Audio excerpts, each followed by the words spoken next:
Destin mécanique.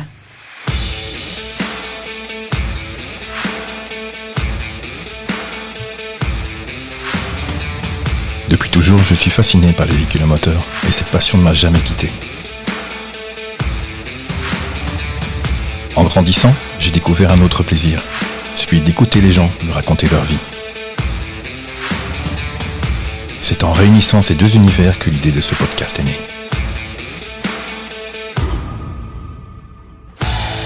Je vous emmène à la rencontre de ces femmes et ces hommes, inconnus ou méconnus, qui vivent cette passion à travers leur métier, la compétition, la collection, le rare et sous bien d'autres formes encore.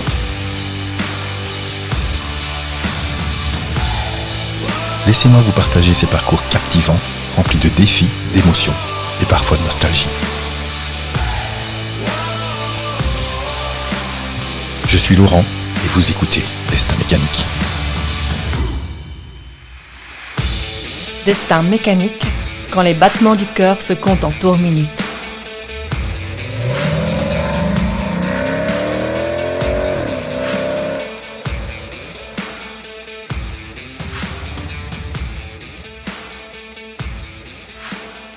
Soyez les bienvenus et merci de prêter l'oreille à ce nouveau numéro de Destin mécanique, le podcast 100% passion et 100% moteur. Alors prétendre faire un podcast centré sur la passion sans parler de collection, c'est vraiment passer à côté de son objectif.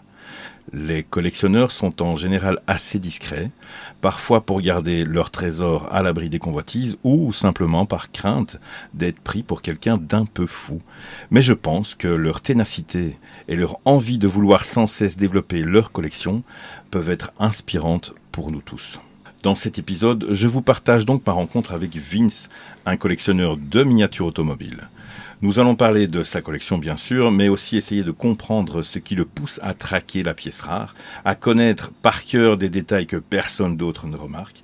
Et nous allons aussi essayer de nous imprégner des émotions qu'il peut ressentir à travers sa collection. Bonjour Vince. Bonjour. Alors avant de rentrer un peu plus en détail dans votre passion et dans votre collection, pouvez-vous vous présenter juste en quelques mots ? Oui, pas de problème. Alors, je suis Vince. J'ai donc ma petite collection de modèles réduits. J'ai commencé ça vers 1998. J'ai bientôt la quarantaine. Voilà. Vous parlez des débuts. Quelle passion est apparue en premier ? La passion de la voiture ou du modèle réduit ? Ou les deux en même temps ? Je dirais principalement du modèle réduit, mais la passion automobile a vraiment atterri juste après. Peut-être un souvenir de la toute première miniature ou la première miniature dont vous vous souvenez ? Alors, j'avais commencé à collectionner des voitures qu'on trouvait dans les centres commerciaux, oui. Qui étaient des voitures un petit peu pour les enfants, mais c'était déjà un certain niveau de finition.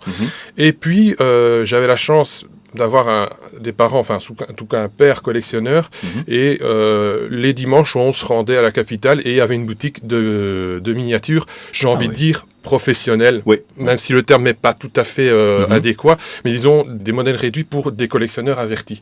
Et je me suis toujours dit qu'un jour je commencerai une collection comme ça, et je pense que quelques semaines après, de nouveau un dimanche en famille, j'ai acheté la première voiture miniature digne de ce nom. Oui, de collection. Voilà, de collection vraiment. On est à quelle période, vers quel âge ou quelle année ? Je dois dire que j'avais une douzaine d'années, je pense. Donc, 2005, 2006. Oui, donc vers 12 ans, là on commence à avoir l'idée d'une collection qui... Voilà. L'idée de la collection est en train de germer, on va dire. Je vais juste préciser que nous enregistrons au cœur de la collection, donc merci de nous accueillir dans votre antre. Et alors, l'enregistrement, il se situe en novembre 2025. J'aime toujours bien préciser ça parce que le podcast a une durée de vie infinie. Je vois que nous sommes principalement entourés de Ferrari. C'est ça. Ferrari depuis le début de la collection ? Alors, oui, depuis le début de la collection, même si au début, il y avait d'autres marques. Et puis, il a bien fallu un moment choisir, parce que c'est plus possible. À un moment, c'est plus possible. Et j'ai en fait réfléchi en me disant laquelle marque était la plus représentée. C'était Ferrari. Donc, j'ai dit à ce moment-là, on va se diriger vers Ferrari. C'est exclusivement du Ferrari. Combien d'exemplaires actuellement ? Alors, dans cette partie-ci, parce qu'il y a plusieurs échelles, évidemment, mais dans le 43, on est à plus ou moins 2000, j'ai envie de dire. On va arrondir les 2000. Disons qu'à mon avis, fin de l'année, les 2000 seront atteints. si tout se passe bien. Même si c'est pas une course, hein, mais il y a beaucoup de facteurs qui rentrent en jeu. Mais oui, je pense peut-être atteindre les 2000 d'ici fin d'année. Atteindre les 2000 dans cette échelle-ci. Dans cette échelle-ci, qui est le 43e. On peut dire que c'est votre échelle préférée ? Oui. Ah oui, clairement, oui. Pour quelle raison principalement ? Alors, pour plusieurs raisons. De par la diversité, qu'on retrouve beaucoup plus dans le 43, bien que le 18e commence à se développer, mais voilà, c'est pas encore ça. La place, surtout. Parce que, bon, une 43, ça représente 10-12 cm. Oui. Une 18e, on est déjà au-delà des 20 cm. Oui. Donc, voilà. Le prix. Okay. Même si certaines marques, je pense qu'on en reviendra tout à l'heure, même si certaines marques ont des prix, même dans le 43e, assez affolants, le 18e reste quand même, dans certaines gammes, assez cher. Enfin, en tout cas, pas destiné à toutes les bourses. Et puis, le 43e, parce que dès le départ, ça a été l'échelle... j'ai une petite phrase comme ça qui résume bien les choses, et mes collègues collectionneurs l'aiment bien, c'est l'échelle reine du collectionneur averti. Ah oui, voilà. Dinky Toys, ça a commencé comme ça, Matchbox, ça a commencé comme ça, donc voilà. Est-ce que vous avez vu une évolution de la qualité des miniatures au fil du temps ? Oui, voilà, d'un certain niveau. Dans quel sens ? En positif ou négatif ? En positif et en négatif, parce que dans les fabricants, il y a toujours ce système de licence qui se perd, qui se gagne encore avec le problème financier derrière. Et ici, il y a quelques années, on a une certaine marque qui faisait des modèles vraiment, vraiment bien détaillés. Fallait mettre le prix, ça c'est une chose.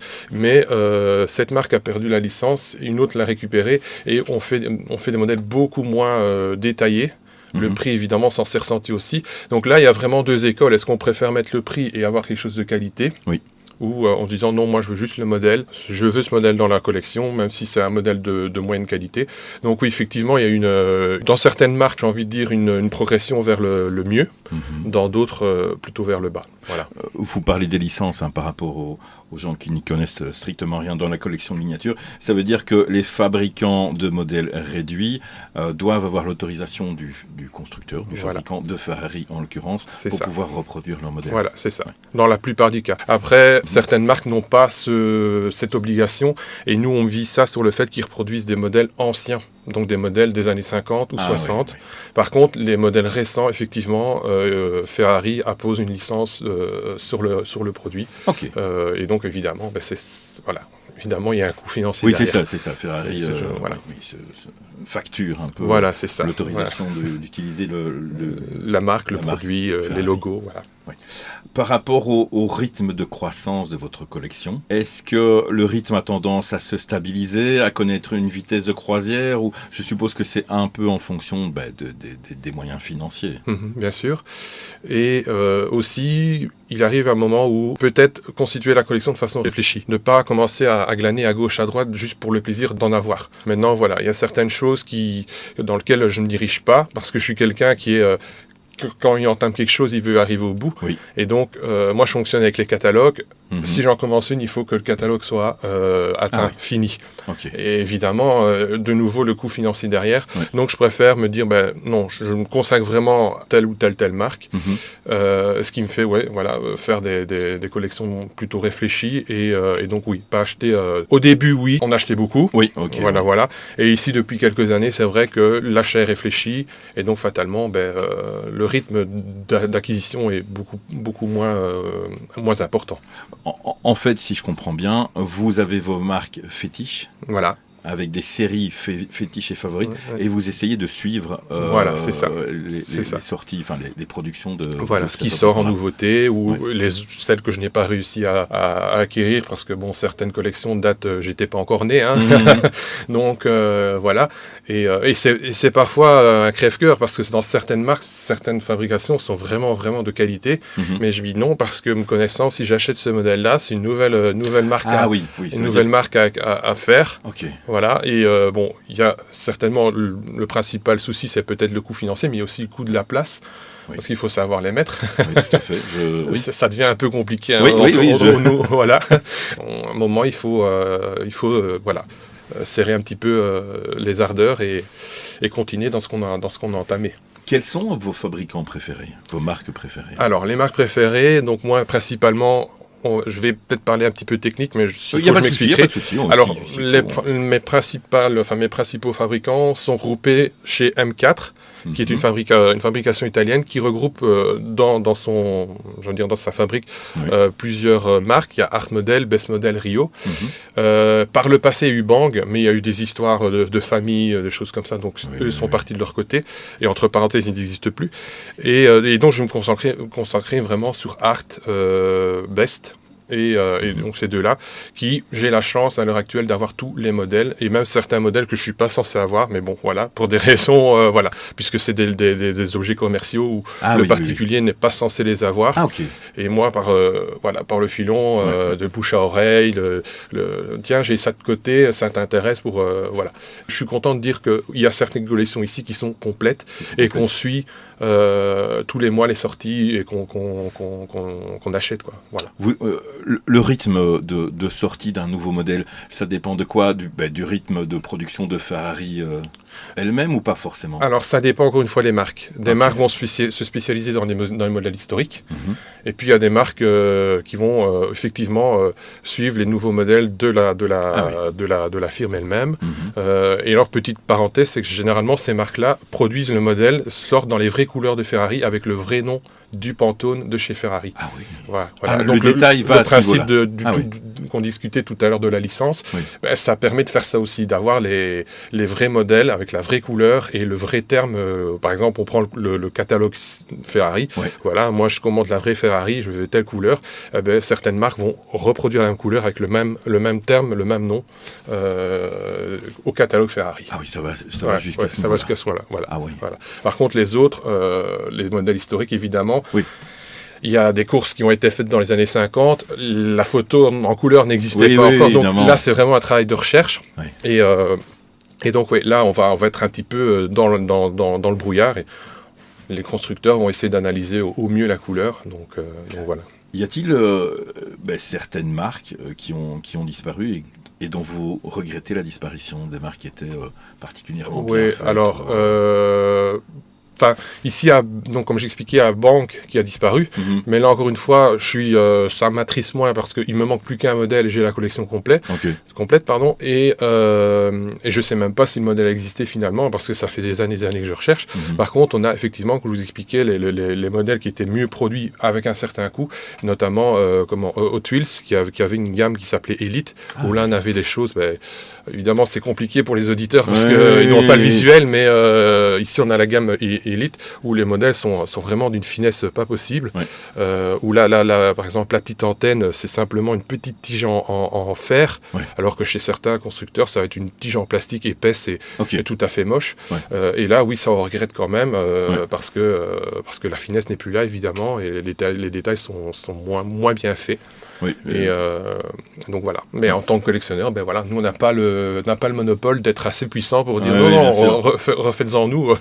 En tout cas, déjà vous mettiez du poids dans l'argument de ma présentation, là où je disais que vous remarquez des détails que personne d'autre ne remarque. Oui. Merci de donner un c'est exemple. Pas un problème. Et même avec des collègues collectionneurs qui, par exemple, achètent. Ce qui se fait beaucoup aussi, c'est l'achat en seconde main.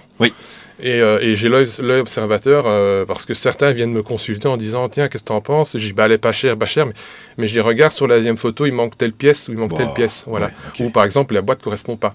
Là, voilà. J'ai le détail à ce niveau-là. J'ai dit mais cette voiture-là est sortie à cette époque-là et à cette époque-là les boîtes n'étaient pas comme ça. Voilà. Voilà. Mais après, si la personne lui les boîtes quelque part il s'en fout, voilà. Mais moi je me permets de lui dire voilà attention, voilà. Est-ce que vous avez des relations quelque part privilégiées avec les fabricants? Vous venez de me dire que vous avez parfois accès à certains modèles pas destinés au grand public, donc vous avez j'ai avec certaines, avec notamment une firme où j'ai des petits avantages, on va dire. Voilà. Mais ça s'est fait, au gré du temps, évidemment. Ça s'est pas fait du jour au lendemain. C'est une relation de confiance qui s'est instaurée au fil du temps. Et voilà. Et donc il y a un fabricant qui me permet d'avoir certains avantages. Je vais pas le cacher. Est-ce que Ferrari a de la considération pour leurs collectionneurs de miniatures? Non, Ferrari est un monde très spécial. Voilà. Moi, en fait, je connais pas mal le monde Ferrari. Je préfère aller chez le petit réparateur du coin, même s'il est... Enfin, il faut savoir que Ferrari, c'est un monde très vraiment, au niveau même de tout ce qui est voiture de seconde main, ils ont des critères très drastiques et des choses comme ça. Ouais. Je préfère aller, j'ai des connaissances qui ont travaillé pour Ferrari, qui se sont mis à leur compte, mais qui ne sont pas reconnus officiellement par Ferrari. Et je préfère aller dans ce coin-là, parce que là, c'est vraiment la passion, j'ai envie de dire, vraiment la passion. Tandis que certains, je les blâme pas, c'est leur façon de faire, mais certaines, c'est plus vraiment pour dire, voilà... entre guillemets réussite sociale. Oui, okay. Si encore une fois, si la personne c'est son délire, tant mieux pour elle. Voilà, je suis pas jaloux, loin de là. Mais moi, j'ai plus la fibre historique, des choses comme ça. Voilà. Okay. Comment faites-vous pour vous procurer un exemplaire ? J'imagine qu'il y a pas mal de neufs. Il y a des boutiques vraiment physiques, des boutiques virtuelles, des bourses. On a tout. Okay. Et j'ai envie de dire, en Belgique, on est assez chanceux à ce niveau-là. Oui, parce que moi, je suis beaucoup avec la France aussi. Oui.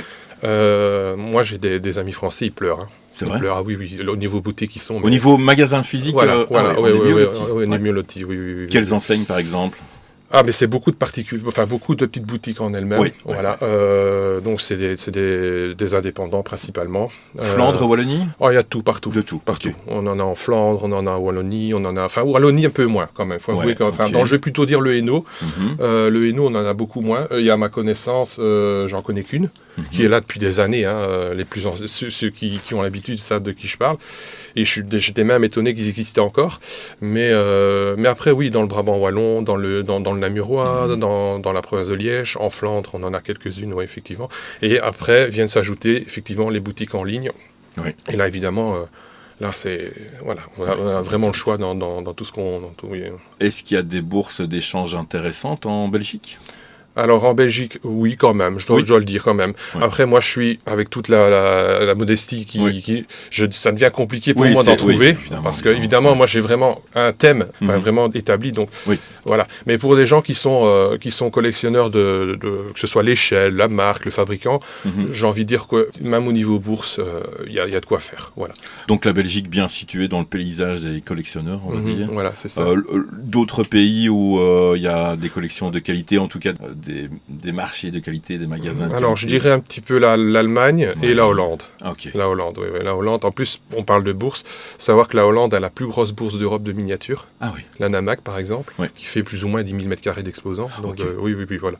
Okay. J'ai eu l'occasion de la faire quelques fois. C'est assez impressionnant. Et elle tombe à quelle période dans l'année ? Alors, c'est 6 fois sur l'année. Donc, c'est assez récurrent.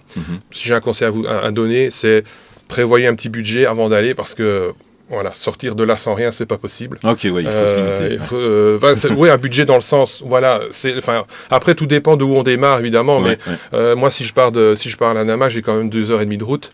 C'est pas la bourse qu'on va faire à chaque fois. Donc j'aime autant privilégier un petit budget. Je me dis voilà, même si peut-être ce mois-ci j'achète plus rien, mais je vais à la Namac et je ressors vraiment chaque fois avec quelque chose. Voilà. Niveau bourse, niveau commerce, on est quand même bien lotis. Et puis comme je disais, les boutiques en ligne qui viennent clôturer le choix pour nous. Voilà. Quel âge a votre exemplaire le plus ancien ? Alors, je devais avoir 7 ans, donc ça fait 32 ans. Okay. Voilà. Et je l'ai encore. Bon, dans un sale état, parce qu'à l'époque, c'était pour jouer. C'est pour jouer. Et assez bizarrement, pour l'anecdote, c'est une des Ferrari les plus célèbres, les plus renommées. Donc, c'est la 250 GTO de chez Solido, d'ailleurs. Et la marque aussi est quand même assez emblématique, parce que c'est une des plus vieilles marques. Donc, elle est dans un sale état, mais elle reste comme ça, dans son jus. J'ai eu parfois la réflexion de me dire d'en reprendre une vraiment propre. État neuf, à neuf, et puis je me dis non, finalement autant laisser celle qui a vraiment vécu. Voilà. Et donc et alors le truc qui est marrant, c'est que quand j'en prends une nouvelle, je mets toujours la première que j'ai, donc cette fameuse 150 GTO, et la toute dernière qui vient d'arriver dans la collection. Je fais toujours une petite photo, un petit comparatif, et je me dis voilà, on a vraiment tout le panel de la collection. C'est chouette. Celle-là est peut-être parmi votre top 3 ou votre top 5 des miniatures que vous préférez dans votre collection? Si bizarrement, non. Non, parce que encore une fois, à l'époque, je ne savais pas que j'allais collectionner comme ça. Mais j'ai quand même le mérite de me dire, j'ai encore la première. Ouais. Honnêtement, je peux pas dire que c'est ça qui a vraiment déclenché la collection, mais c'est surtout le côté de se dire, j'ai encore la première de ma collection. C'est quoi votre top 3 ou top 5 s'il est fixe, peut-être? J'ai la chance, à l'heure actuelle, de pratiquement avoir tout ce que je voulais.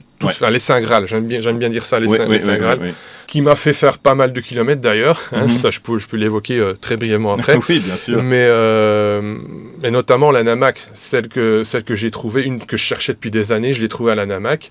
Il y en a une que j'ai descendue sur Paris directement, d'autres où même en Allemagne j'ai été, parce que je me dis c'est la seule que je vois, j'ai pas envie que ça se perde dans la poste, par la poste ou pour des raisons complètes et diverses. Et donc c'est vraiment les Saint Graal, et c'est vrai que j'ai l'occasion de... je peux dire que oui, voilà, maintenant j'ai celle que je cherchais. Peut-être qu'à l'avenir, il y en a une qui va réapparaître comme ça, dire ce modèle-là est quand même pas mal. Et j'aimerais bien l'avoir, sauf que manque de bol, j'ai pas fait attention, il est sorti depuis une dizaine d'années, on le trouve plus nulle part. Et donc là, le plaisir de refouiller... Oui, c'est ça, c'est le modèle qui a de la valeur à vos yeux, c'est le modèle, c'est celui qui manquait pour... Ouais, et puis même parce que je le trouve assez intéressant, il est assez original, ne fût-ce que par la couleur, par les détails, même par le modèle, parce que certaines marques ne l'ont pas fait du tout, et c'est les seuls à l'avoir fait, et voilà, c'est même pas dans le but... J'ai un modèle comme ça qui me vient en tête, la collection est de toute façon même pas complète. Voilà. Donc c'est vraiment un modèle coup de cœur. Parce que je sais que la collection n'est pas complète et que j'aurais très difficilement... je pourrais difficilement la compléter. Parce que les modèles se font... C'est une vieille fabrique et que les modèles se font de plus en plus rares. Mais donc c'est vraiment au coup de cœur. C'est une de mes questions en fait. Qu'est-ce qui motive votre achat? Est-ce qu'il y a le fait de clôturer ou de prolonger la collection, mais il y a aussi le coup de cœur. Oui, il y a le coup de cœur. La spéculation, ça peut jouer ou... Alors, j'aime pas trop parler de spéculation, parce que c'est une chose qui est récurrente. Oui. C'est un petit peu, j'ai envie de dire, la bête noire des collectionneurs. Encore une fois, il y a deux écoles. Voilà. Il y a ceux qui font ça pour en tirer un bénéfice. Encore une fois, tant mieux pour eux, si c'est leur... Moi, non, c'est vraiment le plaisir de collectionner, c'est mon hobby, voilà. Après, c'est vrai qu'il faut être honnête, il y a quand même, je veux dire, la spéculation ou le fait qui frappe un peu à la porte en se disant on est quand même un petit peu influencé malgré tout. Ne fût-ce que personnellement dans le fait ce modèle-là est quand même trop cher, je peux le trouver moins cher plus tard, des choses comme ça, plus pour un intérêt personnel. Mais donc voilà, moi c'est pas vraiment dans le but de la spéculation. C'est juste parce que le modèle est beau, parce qu'il me plaît bien. Après, évidemment, sans doute parce que c'est peut-être le dernier ou l'avant-dernier d'une collection que je peux clôturer. Si c'est un modèle qui clôture une collection, je peux me permettre de mettre un prix plus haut parce que je me dis, elle est complète, j'aurais plus rien à acheter. C'est ça, mais c'est pour vous, c'est pas pour la revendre ou pour en tirer un profit ou quoi que ce soit. Même si, comme je le dis, pour être honnête, il y a quand même ce petit aspect qui est là dans le coin de la tête, mais c'est pas la principale raison. Voilà. Si vous vendez une partie de votre collection, c'est pour en financer une autre. Oui, voilà. J'ai même par principe que tout ce qui rentre ne sort pas. Voilà. Ah oui. Voilà. Ce qui peut arriver, c'est ce qui peut sortir, par exemple, c'est une marque très très célèbre en Italie qui est Burago, qui eux ont différents types de finitions, un peu comme je l'expliquais tout à l'heure avec les élites. Donc ils ont le Race and Play qui est un petit peu plus jouet, j'ai envie de dire, et ils produisent dans les deux gammes. Race and Play, ce qui est plutôt jouet, Signature qui est plutôt destiné déjà aux collectionneurs. Et ce qui peut arriver, c'est que par manque de bol, je dois me diriger vers la finition plutôt jouet, parce que j'ai pas été assez réactif pour prendre le modèle au-dessus. Et par après, peut-être que je retombe sur le modèle signature. Et à ce moment-là, je vends le modèle, moins qualitatif pour vraiment me consacrer sur un modèle un peu plus fini. Est-ce que vous diriez donc que votre collection prend de la valeur quelque part? Ça, je sais pas dire. Parce que vraiment... Est-ce qu'on peut estimer? Oui, on peut estimer. Moi, elle a été estimée, et pour rien vous cacher, elle est quand même connue de l'assurance, malgré tout. Mais plus dans le but de se dire, s'il arrive une catastrophe, je repars pas les mains bredouilles. Il y a quand même un petit quelque chose derrière. Mais l'estimation la plus dure, c'est l'estimation du cœur et de la passion, j'ai envie de dire. C'est beau, voilà. C'est à mes yeux, parce qu'il y en a qui ont été offerts par des personnes qui me sont chères. Donc ça, ça n'a pas de prix, j'ai envie de dire. Je vous interromps. Ça veut dire qu'il y a des gens qui arrivent à trouver des modèles que vous n'avez pas encore. Ouais, mais c'est compliqué. C'est compliqué parce qu'en plus, moi, j'ai peut-être l'aspect un peu inspecteur, un peu détective, parce que je sais que quand ils me disent tiens, t'as ça, est-ce que t'as ça, je me dis ça me tend d'une perche, donc et je suis assez fouineur et j'arrive généralement à mes fins et je parviens toujours à dire toi tu me prépares quelque chose, je sais c'est quoi et c'est vrai que bon, pour une personne qui veut faire plaisir, qui connaît pas du tout les choses, il va essayer de se renseigner un minimum pour pas je t'offre ça et dire c'est con, je l'ai en double, tu vois, c'est un petit peu bête. Mais oui, ça arrivait que certaines personnes arrivent à trouver. Et puis bon, après la personne, c'est une personne sincère, une personne que j'apprécie, donc ça fera quand même plaisir. Oui, voilà. Ça mais voilà. J'ai envie aussi de penser aux débutants ou à la débutante qui voudrait se lancer dans une collection. Combien on doit consacrer par mois pour commencer une collection sympa, durable, de laquelle on va pas se lasser très vite, quoi. Enfin, si c'est possible de se lasser. Alors, tout d'abord, établir ce qu'on veut. Voilà. Okay. Comme j'expliquais tout à l'heure, le choix de l'échelle, le choix de la marque, le choix des fabricants. Oui, pour pas se disperser. Pour moi, c'est la clé. Ok. Moi, j'aime pas encore me mettre en avant, mais j'ai une certaine expérience depuis toutes ces années dans la collection et j'ai vu des amis collectionneurs acheter à tout va de gauche à droite et puis à un moment, ils s'y retrouvent plus et les collections finissent incomplètes. Bon, après, c'est peut-être leur truc aussi. Okay. Moi, j'ai un côté un peu matheux comme ça où tout doit être fait de manière et c'est ce que je dis. Voilà, ça me permet de vraiment pas se disperser, d'avoir des collections complètes qui, c'est vrai, après ont une certaine valeur parce qu'on dit on a la collection complète. Donc les choix qu'il faut faire d'abord, c'est l'échelle. Voilà, est-ce que je commence une échelle de ce type-là, une échelle de ce type-là, puis voir les marques. Voilà, et en fonction de ça, puisque le 18 par exemple, l'échelle plus grande a un coût plus important que le 43, même comme si on l'évoquait tout à l'heure, certaines marques dans le 43 sont au prix des 18, mais ça voilà. Après là on est déjà dans des choses, c'est pas pour le débutant de toute façon. Okay. D'abord établir ce qu'on veut faire dans la collection, parce qu'évidemment il y a plein, on peut s'amuser, franchement on peut s'amuser, dans le 43 on peut s'amuser, même dans le 18, surtout que le 18 comme se développe beaucoup plus maintenant, il y a vraiment moyen de s'amuser, mais vraiment poser les bases dès le départ, puis en fonction de ça, on peut déterminer un prix. Après il y a la seconde main, voilà, pour ceux qui commencent, il y a la seconde main, puisque les prix sont un petit peu moins importants, et on trouve des choses vraiment, j'ai de la seconde main ici aussi, tout n'a pas été acheté en neuf. C'est impossible de toute façon. Et donc oui, il y a moyen vraiment poser les bases dès le début. Et puis en fonction de ça, il y a du Burago qui a un prix. Du Burago, en 18, c'est vrai que ça a bien monté depuis. Mais du Burago en 43, on tourne autour de 20-30 €. Quand même, c'est un budget. Voilà, et pourtant c'est les moins chers. C'est ça. Le Art, le Best que j'évoquais tout à l'heure, là on est sur certains modèles, c'est 80 €. Et puis après on grimpe. Ici il y a du BBR à 250 € la voiture pour du 43. Donc des prix qu'on peut retrouver déjà dans le 18e de haut de gamme. On peut combiner plusieurs choses. Moi, j'étais vraiment consacré au 43, mais depuis 3 ans et demi, j'ai repris un peu de 18. Mais le 43 reste vraiment le fil rouge de la collection. C'est le meilleur compromis qualité. Oui. Voilà. Le 43, pour moi, oui. Voilà. Pour moi, il y a plein d'avantages. Il y a le prix parce qu'on a tous les prix. La diversité, il y a tellement de fabricants qui produisent tellement de références. Après, c'est peut-être la rançon de la gloire, c'est se dire qu'on va dans une collection où il y a tellement de choses que vraiment tout avoir, c'est compliqué. D'où l'intérêt de se spécialiser dès le début. Voilà. Moi, quelqu'un qui dit je collectionne le 43, là, je dis tu vas t'amuser, mais t'en as pour des années.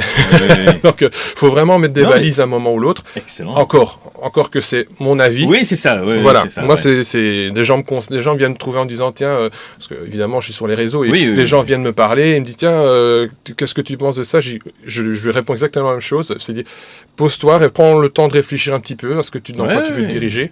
Et puis bonne route, quoi, parce que tu vas t'amuser, quoi qu'il arrive. Voilà. Est-ce qu'il y a des magazines spécialisés ou des revues, des bouquins pour se lancer dans la collection? Oui, il y a des bouquins, voilà. Mais encore une fois, c'est une presse très spécialisée, donc on les trouve pas partout. Ils sont pas nombreux, mais il en existe. J'ai pas de nom en tête comme ça parce que je sais qu'il y en a plusieurs et j'ai pas envie de faire la pub pour l'un ou pour l'autre. Non. Mais il en existe plusieurs. Je sais qu'il y en a un qui chaque année, vers février, parce que en février on a le salon de Nuremberg qui est le salon du jouet, mais indépendamment il y a aussi le salon de la miniature où tous les fabricants annonce qui vont sortir à tel prix. Okay. Ce magazine-là propose une annexe avec tout ce que les fabricants proposent.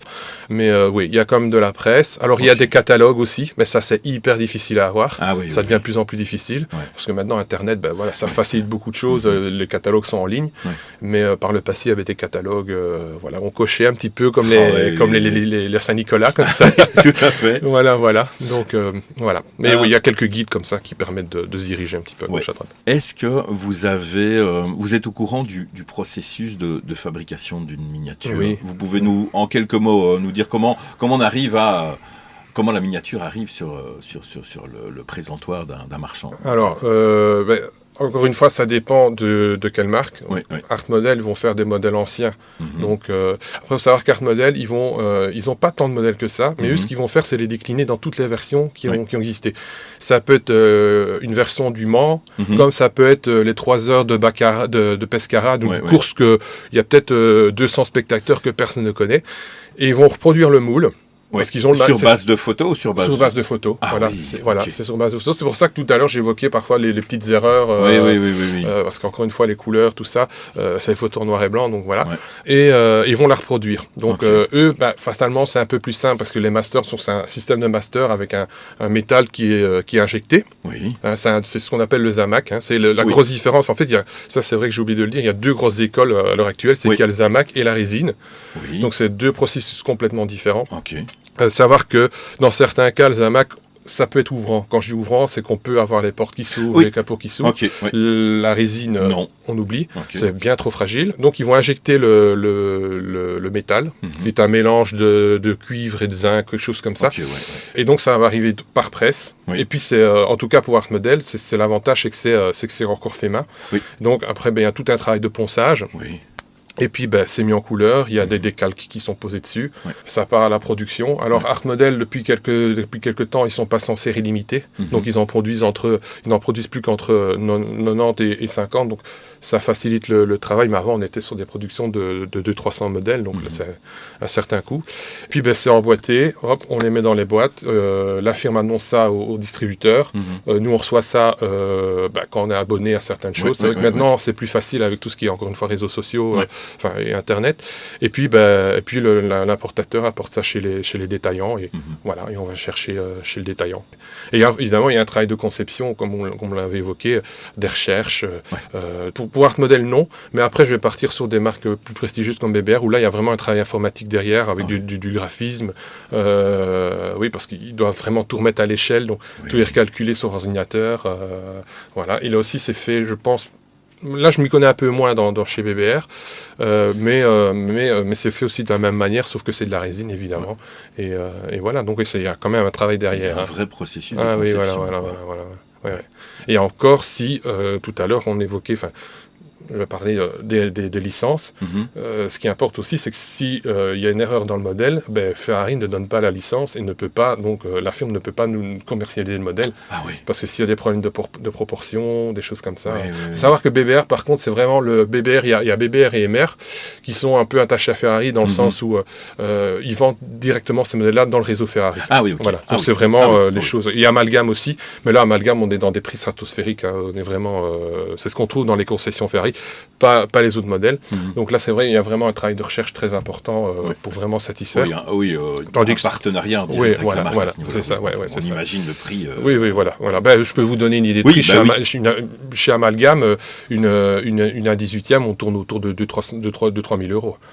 Mais un 18e, donc une voiture qui fait 20-25 cm. Après, ils font des voitures du 1/8e, du 1/5e, et là, on a des prix d'une vraie voiture de Monsieur Tout le Monde, on a des 15-16 000 euros. Voilà. Amalgam sont vraiment, vraiment très, très, très, très hauts. C'est vraiment pour moi, c'est le plus haut. Il n'y a pas plus haut. Donc, comment voyez-vous votre collection évoluer ? Je suppose qu'elle est quelque part éternelle. Elle sera éternelle, elle va me succéder, ça c'est certain. Comment je la vois ? En vrai, je me suis pas posé la question, parce qu'encore une fois, je fais ça par plaisir, je me mets pas de... Évidemment, j'aimerais avoir... compléter les collections. Est-ce que vous avez un Graal ? On parlait de Graal. Est-ce qu'il y a quelque chose là maintenant que vous recherchez ? Pour l'instant, plus. Pour l'instant, plus. Et je vais pas dire un Graal, mais il y a une voiture que je cours depuis pas mal de temps. Je l'ai commandée fin de semaine passée. Donc voilà, elle devrait arriver, à mon avis, fin de semaine. Ouais. Mais c'est pas vraiment un Graal, mais disons que c'est celle qui manque un peu dans la collection. Et en plus, dans une belle fabrication. Donc voilà. Et est-ce que, par rapport à vos débuts, il y a toujours cette même émotion au moment du déballage Oui. C'est vrai? Oui, et alors, certains me demandent comment je fais, parce que là, vous voyez derrière, encore une fois, les auditeurs ne le verront pas, il y a des boîtes fermées. Ouais. Et justement, c'est pour susciter un petit peu l'adrénaline de l'ouvrir. Oui. Voilà. Et je me dis, comme ça, j'en ouvre tous les week-ends. Parfois, ça m'arrive d'en commander plein, mais j'en ouvre qu'une de temps en temps. Enfin, pas de temps en temps, mais une fois par semaine, chaque week-end. Et ça suscite un peu l'adrénaline en se disant, mais j'ai pas encore ouvert celle-là, je vais pouvoir encore. Ouais. Ah, les gens, certains me disent, mais t'es malade, parce que moi, j'arriverai pas, hein. J'ai un ami collectionneur qui est passé la semaine passée. Il m'a dit, mais non, moi, je déballe tout. Moi, j'ai envie de garder un peu le côté un petit peu, pas suspense, parce que je sais c'est laquelle, évidemment. Bien sûr, mais un petit peu l'adrénaline de se dire, et en plus, l'avantage, c'est que par derrière, il y en a d'autres qui arrivent, donc à chaque fois, il y en aura toujours une qui sera. Ouais, voilà. Donc oui, je suis assez un petit peu ma boule à ce niveau-là, mais bon, voilà, c'est. Je vois qu'elles sont toutes dans les boîtes. Pourquoi ? Alors pour la poussière principalement. Oui. Parce que du 43e exposé à la poussière, leur avoir après au, je ne vais pas dire au neuf, mais impeccable, c'est impossible. C'est impossible parce que c'est trop fin, trop de détails. Oui, il y a des bombes à comprimer à air, il y a des pinceaux, mais on finit toujours par casser un essuie-glace, casser un rétro. Voilà, parce que c'est fin, évidemment, c'est tout petit. Donc, j'ai du 18 dans l'autre partie de la collection où là, c'est exposé sans boîte, ce qui me tracasse quand même, hein, je vais pas le nier, mais disons que c'est beaucoup plus facile à nettoyer. Et voilà. Et puis, assez bizarrement, j'ai des retours en disant que ça donne un certain aspect. Ça fait un peu boutique. Oui. Hein, ça fait pas un peu. Ça fait très... Mais l'avantage, c'est que tout est gratuit pour moi.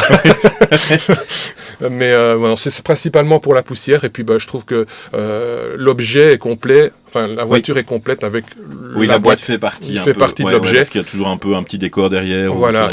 Et donc, comme je dis toujours, je préfère même avoir une boîte abîmée que pas de boîte du tout. Ah, ok. Voilà. Après, il y a aussi à côté valeur de l'objet. Mais moi, c'est surtout le côté objet complet qui est intact et ces choses-là. Donc, voilà.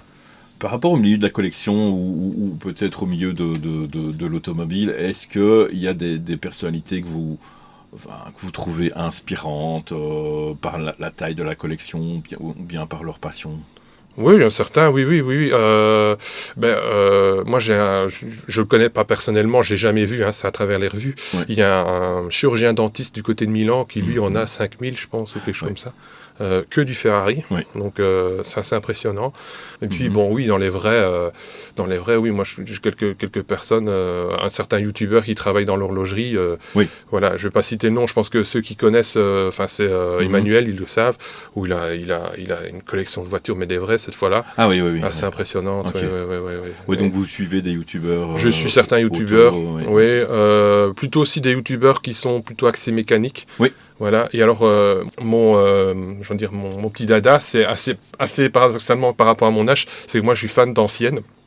Alors que certains de plus ou moins de la même catégorie, c'est les toutes dernières voitures avec toute la technologie. Moi, je suis aussi bien dans les marques de luxe que dans les marques de Monsieur Tout le Monde. À l'heure actuelle, si je dois reprendre une voiture de tous les jours, je ne sais pas dire laquelle, tellement elles se ressemblent toutes. Mais les anciennes ont un cachet, j'ai envie de dire, et ces choses-là. Et je suis plus attiré vers ce genre de youtubeurs qui font par exemple des vidéos sur des anciennes voitures ou tout ce qui est, c'est un petit peu à la mode en ce moment, les émissions de restauration de véhicules. C'est ça, ça c'est vraiment ce qui me botte. Mais après les voitures les toutes nouvelles voitures, les voitures vraiment exubérantes, ça m'intéresse pas tant que ça. C'est quoi votre vision de l'automobile actuelle, de son évolution ? Alors, je vais peut-être en choquer plus un, mais moi, l'électrique, à bannir. Ok, il n'y a pas de souci. Je déteste ça. Enfin, non, c'est pas que je déteste ça, mais pour moi, c'est pas encore au point. Après, je suis quelqu'un qui fait beaucoup de routes. Donc, avoir une voiture électrique qui fait 400-500 km, non merci.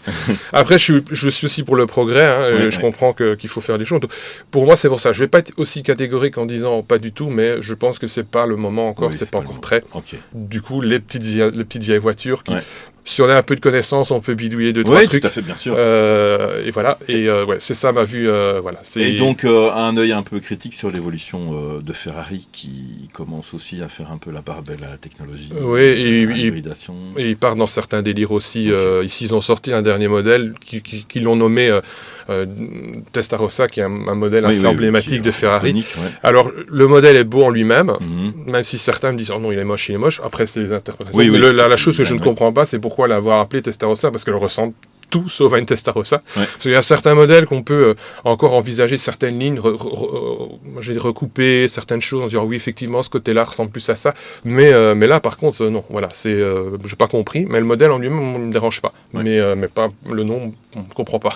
Donc voilà. Tiens, si un génie vient frapper à votre porte et vous dit je vous mets 3 voitures de votre collection à l'échelle 1 sur 1, vous choisissez lesquelles? Alors, oui, c'est une question qui me revient souvent. C'est vrai? Ah oui, alors là, encore une fois, je vais faire un petit peu mon compliqué, je vais encore une fois partir dans 2 directions. Il y a le côté ancienne, et puis il y a le côté récente. Ouais. Et dans le côté ancienne, je vais dire qu'il y a la 225S de 52, du version Grand Prix de Monaco, de 1952 évidemment. Après, il y a la mythique 275 GTB4. Ça, c'est original, c'est assez banal chez les collectionneurs et amateurs de Ferrari, c'est vraiment un modèle mythique. Puis une petite 166 mm, qui est aussi une des premières Ferrari, donc dans les récentes, enfin dans les anciennes.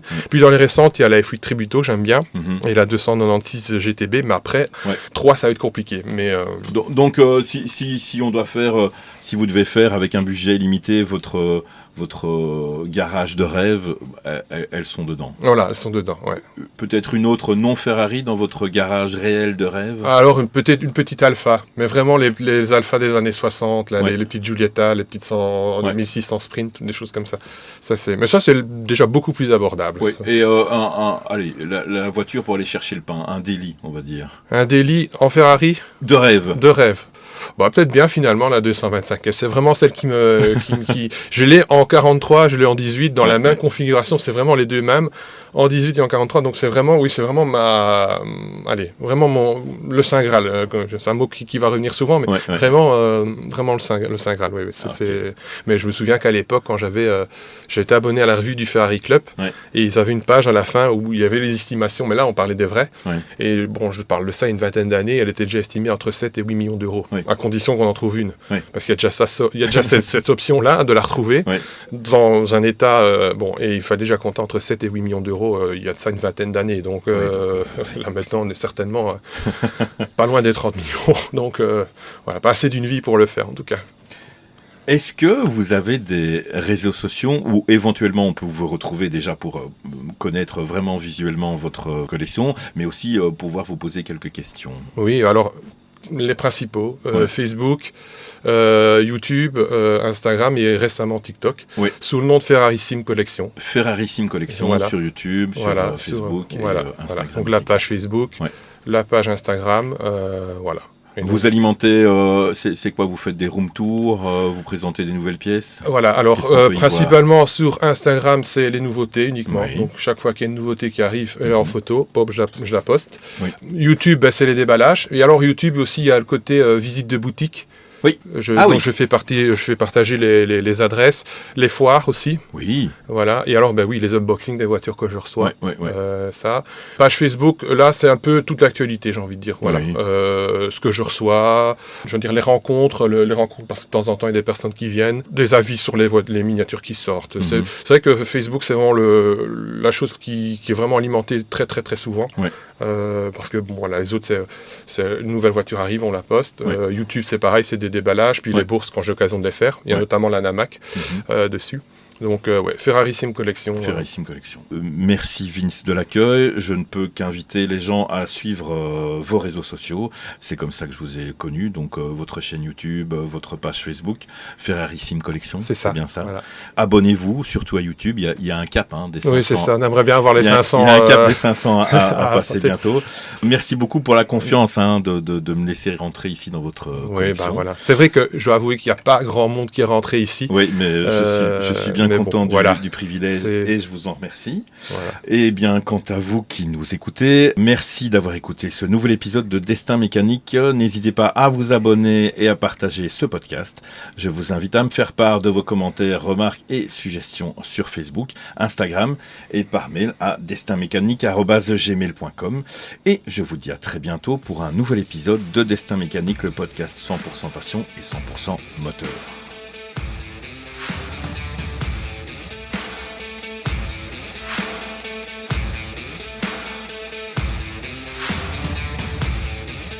Destin mécanique, quand les battements du cœur se comptent en tours minutes.